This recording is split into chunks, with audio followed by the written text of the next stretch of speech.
పొడి పిండి కలుపుకోవడానికి మనకి ఇక్కడ మైదా కావాలండి కజ్జికాయలకి. అలాగే ఒక బౌల్ తీసుకుంటున్నాను. సేమ్ సైజు ఉన్న కప్ తీసుకోండి, మీరు కొలుచుకోవడానికి ఈజీగా ఉంటుంది. ఇప్పుడు నేను 1.5 కప్పున్నర మైదా వేసుకుంటున్నానండి.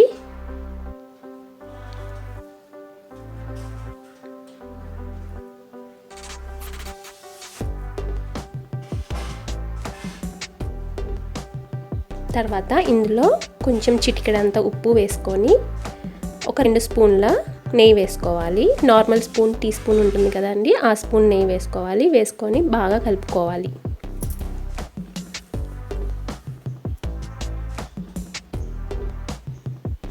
నెయ్యి ఎక్కువ వేసుకోవద్దు, మనకి బైండింగ్ అనేది సరిగ్గా రాదు.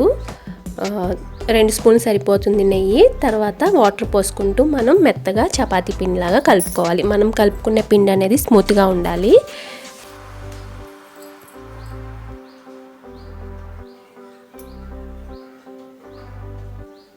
ఇలా బాగా కలుపుకున్న తర్వాత ఈ పిండి పైన నెయ్యి అప్లై చేసుకొని, మీరు కావాలంటే నూనె అయినా అప్లై చేసుకోవచ్చండి. ఇట్లా అన్ని వైపులా నెయ్యిని అప్లై చేసేసుకొని ఒక 20 నిమిషాల పాటు నాననివ్వాలి.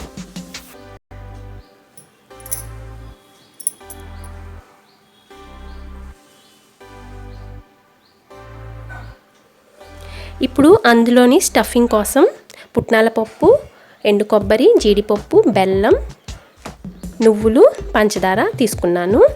1 కప్ అండి పుట్నాల పప్పు, అదే వేయించిన శనగపప్పు 1 కప్పు మిక్సీ వేసుకోవాలి. సేమ్ మైదా ఏ కప్తో తీసుకున్నామో అదే కప్తో 1.5 కప్పున్నర మైదాకి 1 కప్పు పుట్నాల పప్పు. యాలక్కాయలు ఉన్నాయి కదా, నేను తొక్కు తీసేసి లోపల ఉన్న విత్తనాలు వేసుకుంటున్నాను. ఇట్లా మెత్తగా గ్రైండ్ చేసేసుకోవాలి. చేసుకున్న తర్వాత ఎండు కొబ్బరి తురుము ఉంది కదా, అది కూడా వేసుకొని ఒకసారి గ్రైండ్ చేసుకోవాలి.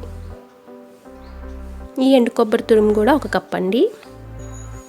తర్వాత బెల్లం వచ్చేసరికి 1/4 కప్పు, పంచదార ఏమో 1/4 కప్పు. సగం. మీకు పంచదార ఇష్టం లేకపోతే 1.5 కప్పున్నర బెల్లం తీసుకుంటే సరిపోతుంది. కానీ బెల్లం స్వీట్లో కొంచెం పంచదార యాడ్ చేస్తే టేస్టీగా ఉంటాయి. సో ఇవి కూడా మిక్సీ వేసేసుకొని ఒక బౌల్లోకి తీసుకున్నాను. తర్వాత జీడిపప్పుని చిన్న జార్లో తీసుకొని కచ్చా పచ్చాగా గ్రైండ్ చేసుకుందాం. వీటిని మెత్తగా చేసుకోవద్దండి. ఈ జీడిపప్పు మనకి పంటి కింద తగులుతూ ఉంటే రుచిగా ఉంటుంది.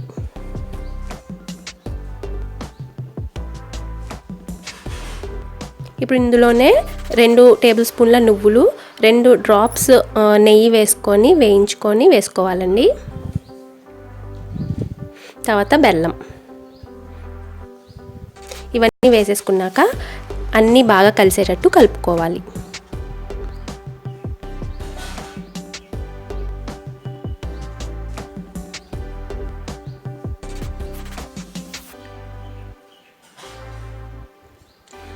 ఇప్పుడు 20 నిమిషాల తర్వాత మన పిండి కూడా నానిపోయిందండి బాగా. ఒకసారి దీన్ని బాగా కలిపేసుకుందాము.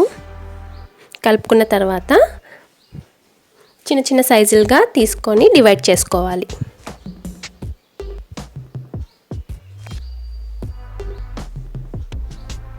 ఉండ సైజు ఒక లెమన్, పెద్ద లెమన్ ఉంటుంది కదండి, ఆ సైజు ఉండ వచ్చేలాగా డివైడ్ చేసుకోండి.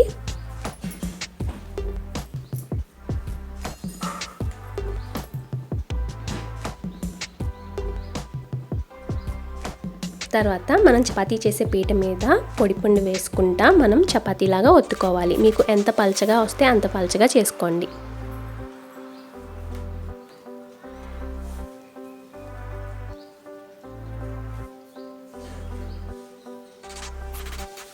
తర్వాత కజ్జికాయ చేసుకునే అది ఉంటుంది కదండి మర, దాని మీద పొడిపిండి చల్లేసుకోండి. చల్లుకున్న తర్వాత మన చపాతీని దాని మీద ప్లేస్ చేసుకోవాలి. ఇలా పొడిపిండి చల్లుకోవడం వల్ల చపాతీ అనేది అతుక్కుపోకుండా త్వరగా ఊడొస్తుంది. తర్వాత మనం స్టఫింగ్ ప్రిపేర్ చేసుకున్నాం కదా, దాన్ని స్టఫ్ చేసుకుందాం. ఒక 3 టీ స్పూన్లు పెట్టుకుందాం. తర్వాత అంచులన నీళ్ళని అప్లై చేసుకోవాలండి. ఇలా నీళ్ళని అప్లై చేసుకోవడం వల్ల మనకి ఈ కజ్జికాయ అనేది విడిపోకుండా ఉంటుంది. అంటే నూనెలో వేసుకున్నప్పుడు విడిపోకుండా ఉంటుంది. ఇలాగా బాగా ఒత్తుకోవాలి. ఈ మిషన్ మనకి మార్కెట్లో దొరుకుతుందండి. కజ్జికాయలు చేసుకునేది అని అంటే ఇస్తారు. కజ్జికాయలు చేసుకునే చెక్క అంటారు. సారీ, నాకు ఇందాక గుర్తు రాలేదు.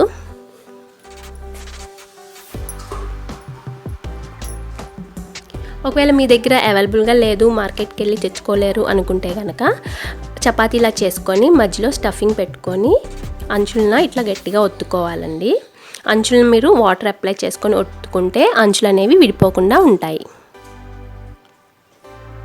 ఇట్లా ఒత్తేసుకున్న తర్వాత మన దగ్గర ఫోర్క్ ఉంటుంది కదా, దాంతో పైన ఇలా ఒత్తుకోవాలి డిజైన్ కోసం. మీరు ఇట్లా వదిలేయచ్చు, లేదంటే మళ్ళీ దాని మీద జిగ్జాగ్గా వేసుకుంటే అదొక డిజైన్ లాగా ఉంటుంది. ఓకేనా, ఇలాగే మిగతా అన్ని బాల్స్తో కూడా చేసుకొని పక్కన పెట్టుకోవాలి.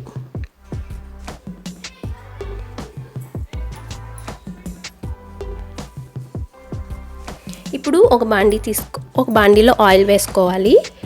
డీప్ ఫ్రై కోసం అండి. మునగాలి, మనం వేసుకునే కజ్జికాయ అనేది మునిగిపోయేటట్టు నూనె తీసుకొని మీడియం ఫ్లేమ్లో ఉన్నప్పుడే ఈ కజ్జికాయలని వేసేసుకోండి. మీడియం ఫ్లేమ్లో ఉంచుకొని మీడియం హాట్లో ఉన్నప్పుడు వేసుకోవాలి కజ్జికాయలు అనేది. మరి ఆయిల్ అనేది వేడిగా అయ్యేదాకా ఉంచుకోకుండా కొంచెం మనకి మీడియం హీట్ అయిపోతుంది కదా, అప్పుడు వేసుకోండి. మరి వేడి ఎక్కువైతే కనుక మనకి అంచులు అనేవి విడిపోయే ఛాన్సెస్ ఉంటాయి. మీడియం ఫ్లేమ్లో ఉంచుకొని 2 వైపులా బ్రౌన్ కలర్ వచ్చేంత వరకు కాల్చి తీసుకోండి.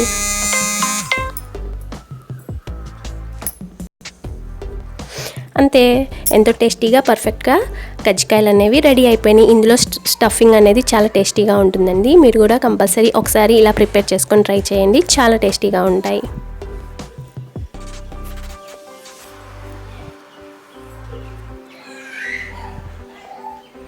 సో మరి ఈ రెసిపీ మీకు నచ్చితే నాకు ఒక లైక్ ఇవ్వండి, మీ ఫ్రెండ్స్ అండ్ ఫ్యామిలీ మెంబర్స్కి షేర్ చేయండి. సబ్స్క్రైబ్ చేసుకోకపోతే సబ్స్క్రైబ్ చేసుకోండి.